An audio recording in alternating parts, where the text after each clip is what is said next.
పవన్ కళ్యాణ్కి హెచ్చరిక జారీ చేస్తున్నాం. నీ ఉడత ఊపుళ్ళకి నీ చెంచాగాళ్ళనే పంపించినంత మాత్రాన దేన్ని నాని గాని వైఎస్ఆర్ కాంగ్రెస్ పార్టీ గాని నీ ఉడత ఊపుళ్ళకి ఊగేది లేదు, గడిపేది లేదు.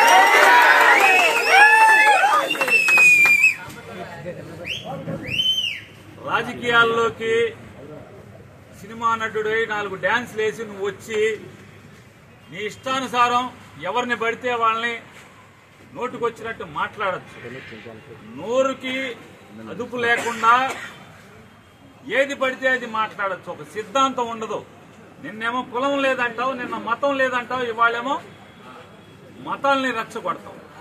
హిందువులందరూ బయటికి రండి, అదే చర్చిలోనో మసీదులోనో ఏదైనా జరిగితే వాళ్ళందరూ రోడ్డెక్కరా, వాళ్ళకు చూసి వాళ్ళకున్న ఐకమత్యం కూడా హిందువులకు ఉండదా అని మాట్లాడుతుంటే ఈ రకంగా సమాజంని కులాల పరంగా మతాల పరంగా ఎన్నికల ముందు వరకు కులాల పరంగా రెచ్చగొట్టి ఇవాళ మతాల పరంగా రెచ్చగొట్టేటువంటి దౌర్భాగ్య నీచ రాజకీయాలు చేస్తున్నటువంటి పవన్ కళ్యాణ్ని ఎండగట్టాను.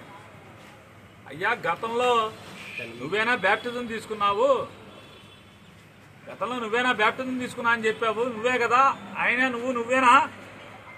మరి నువ్వే అయితే ఇవాళ యాశాలేంటి, డ్రామాలేంటి?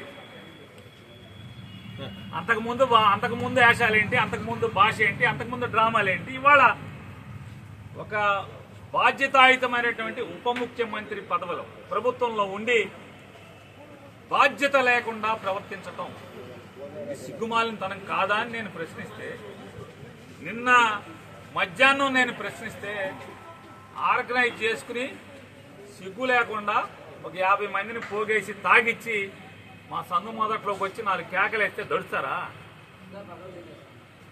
దడుస్తారా అంట? ఆగుతారా?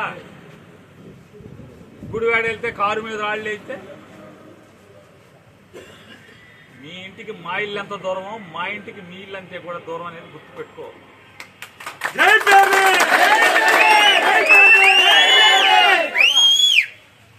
రెచ్చగొట్టి ఆర్గనైజ్ చేసి తాగిచ్చి తాగుబోతుల్ని కిరాయి రౌడీల్ని మా సందు మొదట్లో కూర్చోబెట్టి 4 అరుపులు అడితే నువ్వు వాళ్ళు డౌన్ నాని అంటే ఈ మా వాళ్ళందరూ కూడా 400-500 మంది, నీ దగ్గర 50 మంది ఉంటే వాళ్ళు 400-500 మంది చేరారు, డౌన్ పవన్ కళ్యాణ్ అన్నారు.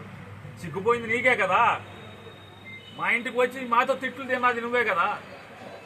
నువ్వు డౌన్ ఒకసారి అంటే మా వాళ్ళు 100 సార్లు అంటారు డౌన్ అని. అలాగే మచిలీపట్నం పోలీసులకు కూడా హెచ్చరిక చేస్తున్నాం.